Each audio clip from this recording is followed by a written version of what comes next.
Well, good afternoon, everybody, and thank you for joining us. Our topic for discussion today is eye care. And as Heather, mentioned, eye care is more than just having an annual eye exam. So I'd like to start by giving you an overview of what we'll be discussing. One, we'll look at the anatomy of the eye, the signs and symptoms of certain eye diseases, eye trauma, conditions and disorders that occur in the eyes, and some of those chronic eye diseases. We'll talk about the recommended eye care, the medications, diet, patient follow-up, and available treatments for some of these disorders, and the importance of maintaining optimal eye health. And with that, we'll also provide you some resources for some additional information regarding these topics. So let's just jump right in. So when we talk about the eye itself, we need to have a little bit of an understanding of the anatomy of the eye. The human eye's structure and functions are very, very intricate, and they, of course, allow us to see, providing us vision.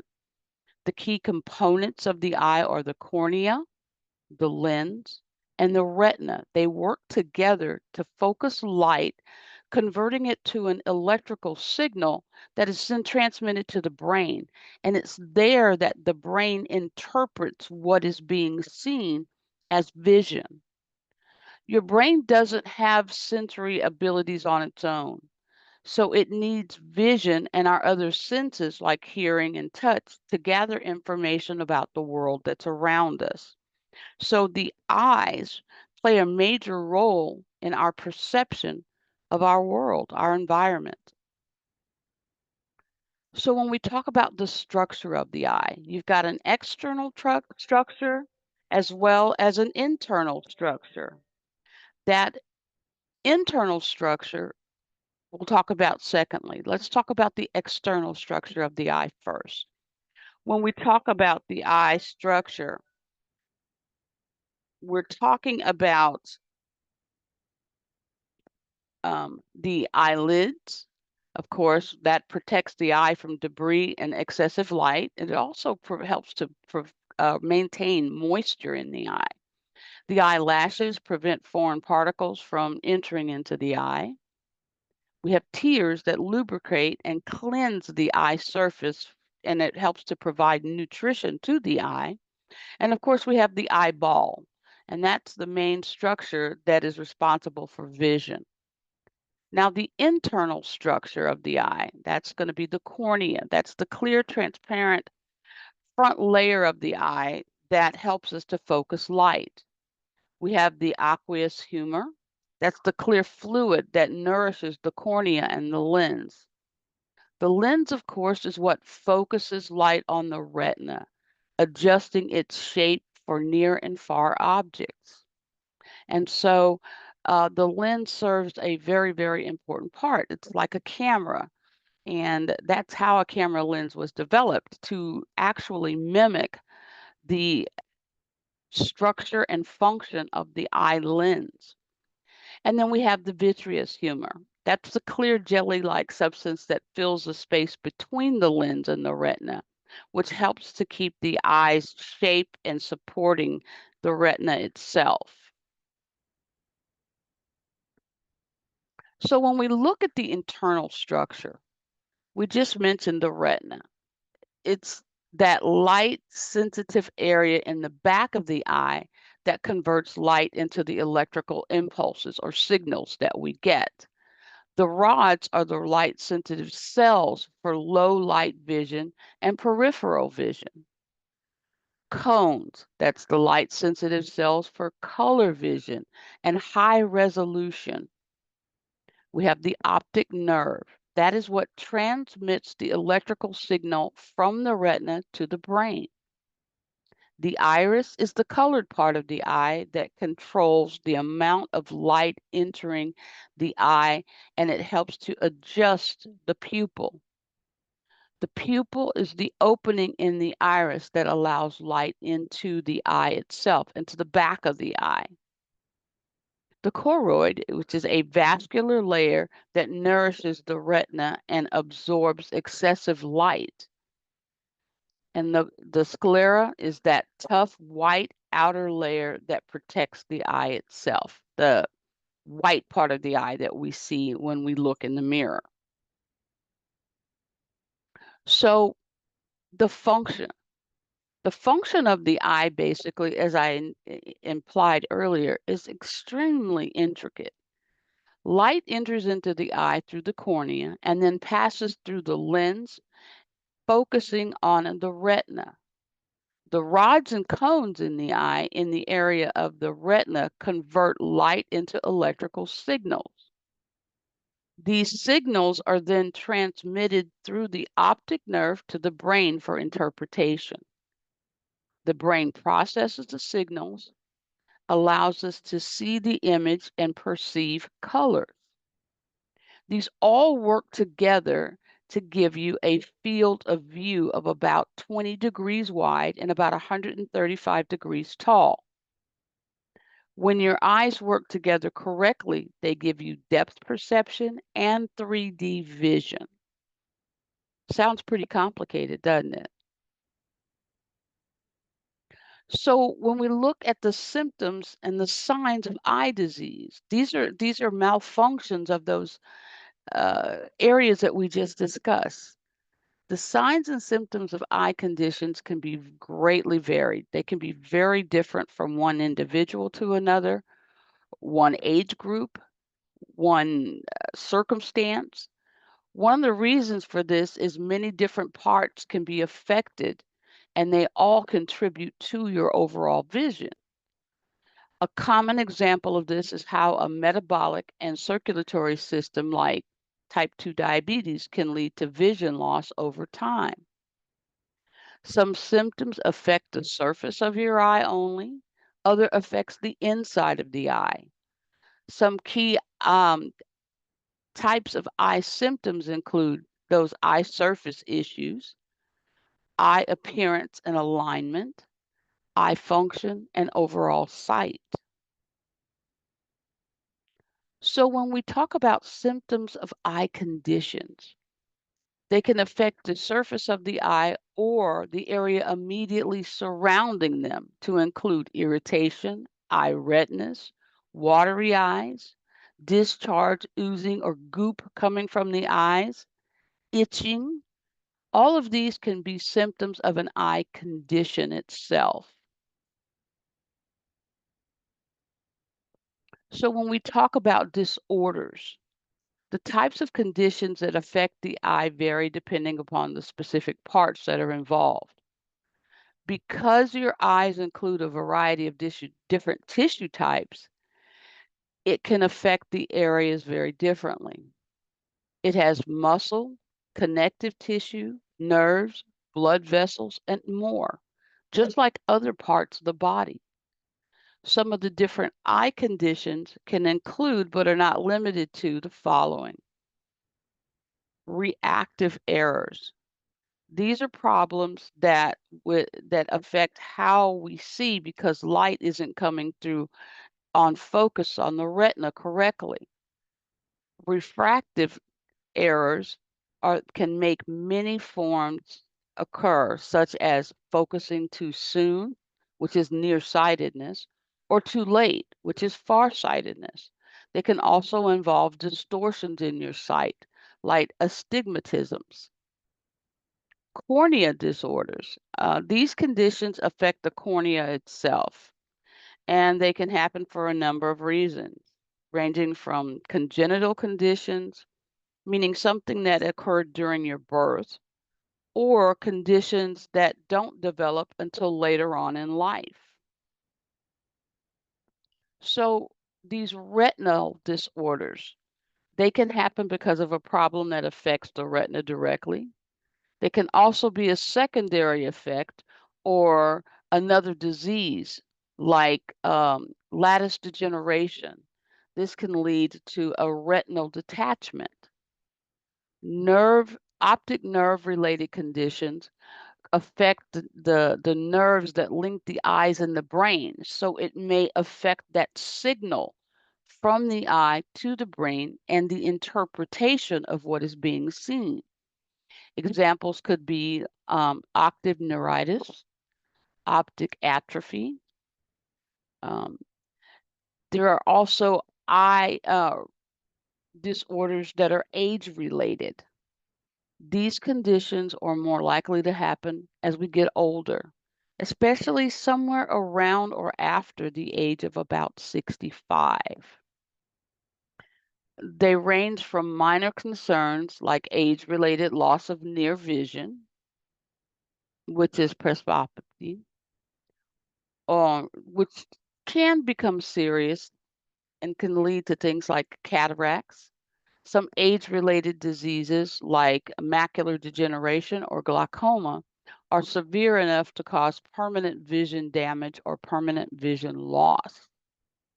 Your eyes are also susceptible to more general conditions and issues like infection, injuries, trauma, cancer of the eyes, and congenital malformations.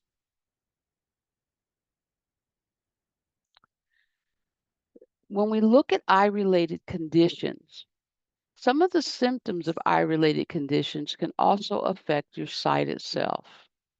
The eye is often a sense that we heavily rely on, so sight or vision-related symptoms are often easier to notice. Some involve changes or disruption in how or what we see. Um, Examples include, but aren't limited to, trouble seeing clearly or properly, having blurred vision from refractory errors such as um, night blindness or specific issues that occur, color blindness. You can have decrease or loss of vision. Sudden loss or low vision and blindness can occur. You can have disruptive vision, such as double vision, or visible auras like bright haze or splotchy uh, dots in your vision. Um, and these can occur with ocular migraines. Light sensitivity or photosensitivity or photophobia. This is when the bright light causes you pain or discomfort. It can be severe enough that you try to avoid brighter surroundings and prefer dimmer areas or low light areas. You can have issues with the eye appearance or alignment. Changes in the color of the sclera, such as blue or yellow sclera, or noticeable bleeding into the conjunctiva. Um, that can often be seen as like a red splotch on the surface of the eye. Reflex or appearance changes affect the iris or the pupil, like leukocoria or I'm sorry, guys, coloboria. Eye misalignment can be known as like strabismus. It can include inward or outward, upward or downward alignment changes. And these each have a specific name. But these alignment changes causes changes in the actual vision itself. For example, with strabismus, that can cause you to see things cross-eyed. Esotropia is an inward, which actually alters or tilts the vision or what you're seeing. It looks as though things are larger on top than they are on the bottom. Or exotropia, which is an upward disorder, causing things to look smaller at the top and larger at the bottom. It's kind of like looking through one of the uh, toys that children play with, or a mirror in an amusement park where part of the body is distorted due to the angles of what's being seen. So what are the signs that diabetes is affecting your eyes? Well, there are 7 common signs. 1, changes in your night vision, eye discharge or chronic eye infections, frequent headaches, vision disturbances, chronic eye fatigue, increased light sensitivity, or difficulty focusing. Now, some of these symptoms can occur infrequently with anyone who um, uses computers regularly or cell phones or are involved in areas with bright lighting and things of that nature. But when these symptoms or these signs are continual, it's an indication that there may be some effect as a result of having high blood sugars. Common tests to check for eye health. So, what do? Well, there are many tests that can detect conditions that affect the eyes directly or that can cause these symptoms. Most of them are determined by a regular eye exam. Regular eye exams can detect many of the conditions or concerns before you ever have some of these symptoms. In fact, for a number of individuals who have been diagnosed with diabetes, it is when they go in and have their eye exam that the ophthalmologist identifies areas of scarring and changes in the vision that lead them to the diagnosis of diabetes. There are other common tests like color blindness test, general imaging tests like ultrasound or magnetic resonance imaging like MRIs. There are glaucoma tests, interocular pressure tests. That's where they blow the little air. I hate that test, guys. The interocular test is where they blow the little puff of air into your eye. There are retinal imaging tests.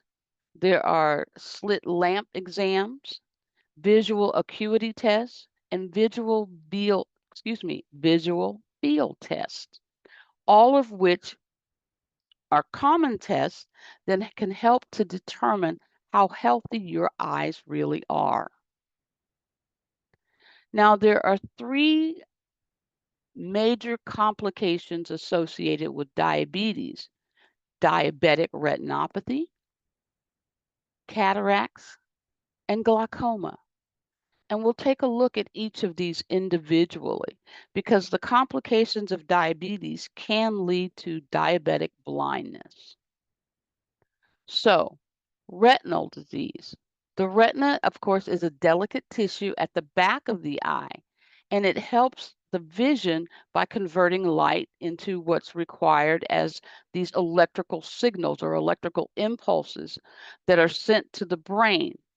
It contains millions of light-sensitive cells that we call rods and cones. Damage to the retina, often caused by diabetes or diabetic retinopathy, can significantly impair the vision. And you have this destruction of these blood vessels in the back of the eyes. Diabetic retinopathy. This is a serious eye complication caused by diabetes. It occurs when heightened blood sugar levels damage the retina, the light-sensitive part of the back of the eye. Over time, this can affect the blood vessels, causing them to leak or to rupture, causing the retina to swell and potentially leading to vision loss. Poorly controlled blood sugars, high blood pressure, and other factors can accelerate this progression of this eye disease. And unfortunately, diabetic retinopathy can often progress to noticeable symptoms in the early stages. And people that have diabetes have a higher degree of developing diabetic retinopathy. And the longer you have this underlying diabetes, the greater your risk becomes. In other words, the higher the blood sugars, the more damage that's being caused to the eyes itself. So, cataracts. What are cataracts? As we age, our natural lenses lose their clarity, and this results in a cloudy vision, a glare, difficulty seeing at night, and problems reading fine print. Cataracts are the most common vision cause it's the most common cause of vision loss, and people over about age 45 to 55, and usually the principal cause of blindness in the world. These cataracts must be given attention to in order to prevent blindness. And a cataract can lead to blindness, if it's not treated. So it's something that needs to be evaluated and monitored. So symptoms of cataracts. The most common symptoms are this cloudy or blurred vision. Colors seem faded and less bold. There's an inability to discern between certain colors, such as blacks and blues. There's glare from car headlights and specific lights can cause damage and blurriness, such as bright sunlight. Those can cause issues as well. A halo can appear around lights. You have poor night vision, sometimes even double vision or multiple images in one eye, and frequent changes in eyeglasses or contact prescriptions, meaning you may start out at the beginning of the year with one prescription, but by June and July, you're no longer able to see from that same prescription you just got 6 months ago. So, what is glaucoma? Well, glaucoma is a chronic eye condition that occurs when fluid builds up in the eye. This increases the ocular pressure or the pressure inside the eye, damaging the optic nerve and leading to vision loss. The only way to diagnose glaucoma is through a regular, comprehensive, dilated eye exam. So that's not something that's just done when you go in and check for glasses. The eye needs to be dilated. Early detection is critical to slowing down or stopping eye loss. And so the 10 biggest causes of glaucoma. 1, increased eye pressure. This elevated interocular pressure, which is the most significant risk factor for glaucoma, increases the pressure within the eye. This can occur when the fluid in the eye, called the aqueous humor, does not drain properly, leading to a buildup of pressure. Age. Glaucoma becomes more common as we get older. Individuals over the age of 60 are at high risk for developing glaucoma. If there's a family history, meaning there's a close family member with glaucoma, such as a parent or a sibling, your risk of developing the condition is increased. This suggests that there is a medical component or a genetic component to the development of glaucoma. Your ethnicity plays a role in whether or not you are at risk for glaucoma. Certain ethnic groups, such as African Americans, Hispanics, and Asians, have a higher prevalence of glaucoma. It may be to genetic factors or other underlying health conditions, such as high blood pressure and high blood sugars. The eye anatomy. Certain eye structures, such as a thin cornea or a shallow anterior chamber, can increase the risk for developing glaucoma as well. Those are the top 5. Now, the other 5 are other medical conditions, like I just implied. Certain people with conditions such as diabetes, high blood pressure, heart disease, are more prone to developing glaucoma. Trauma to the eye, such as a severe blow or penetrating injury, can damage the optic nerve and increase the risk for glaucoma as well. Prolonged use of corticosteroids. Long-term use of corticosteroid medication in the form of eye drops, pills, or inhalers can increase the risk of glaucoma, thereby increasing the pressure the interocular pressure. Eye surgeries, such as cataract surgery, can increase the development of glaucoma as well. There are other eye conditions that can also affect the risk for glaucoma, such as nearsightedness or a history of retinal detachment, and that creates a higher risk for developing glaucoma as well. So, what are some of the common symptoms of glaucoma? 1, eye pain and eye pressure, blurred vision, seeing halos or rainbows around lights, loss of your peripheral vision, headaches, nausea, eye pain, and redness. All of these can be indications of glaucoma. So what do we do about it? Well, there's no cure for glaucoma, but regular eye exams and various treatments can help to slow down the progression of glaucoma.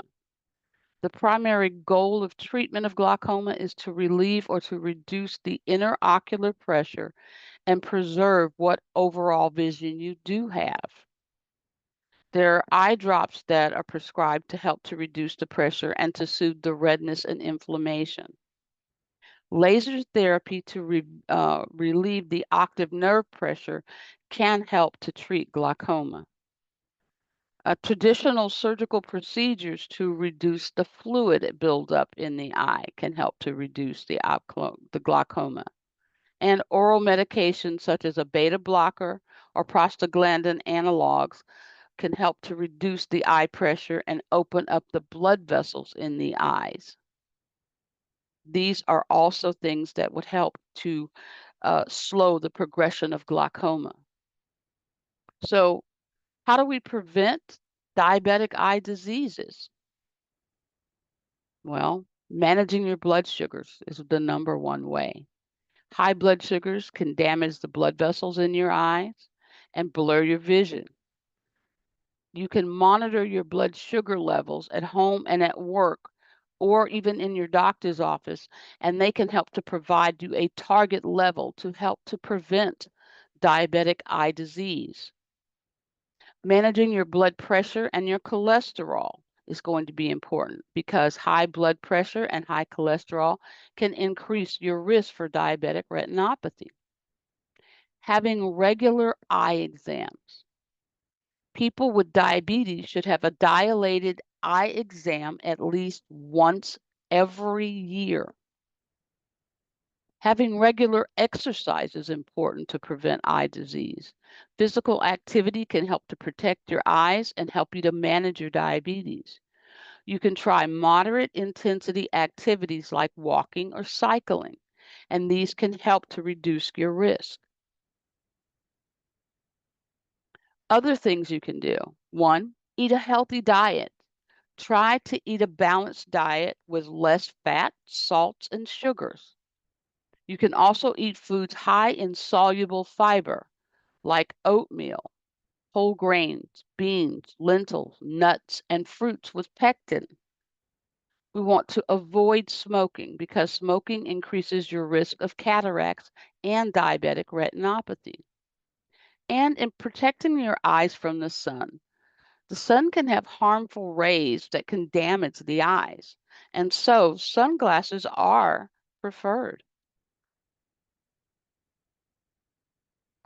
So that really kind of concludes the information that I have for you today on eye disease. We're going to open up the chat line and ask if you have any questions that I can answer for you in regards to this presentation.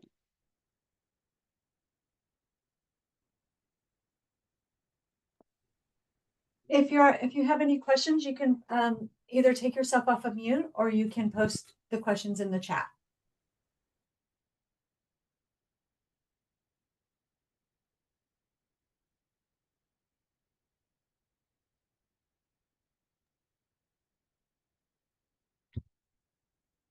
Doesn't look like there are any No questions. question? No? Oh, hold on, there's one more.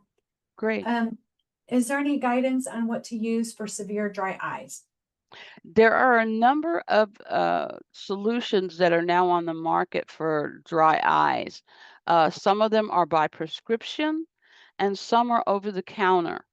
For individuals who have chronic diseases such as diabetes, hypertension, high cholesterol, heart disease, generally the prescribed medications are going to be best. One of the things that people are not aware of is that frequent use of such things like Visine to remove the retinas out of the eyes is not necessarily recommended because these actually change the vascularity in the eyes, causing the removal of what appears to be those surface red blood cells. But it does nothing for any underlying condition that may be causing those appearance of red blood cells. I know that for one product is called Sustain, and I believe Sustain is an over-the-counter medication that provides moisture and lubrication to the eyes. There are a number, though. The thing to do would probably be best to ask your pharmacist.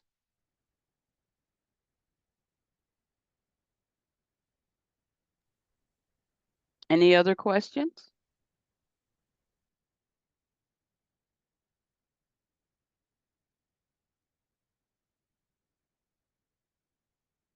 Well, if there are no No, further ma'am. questions, thank you again for your attendance and your attention, and we look forward to providing you additional healthcare information in our upcoming Lunch and Learns.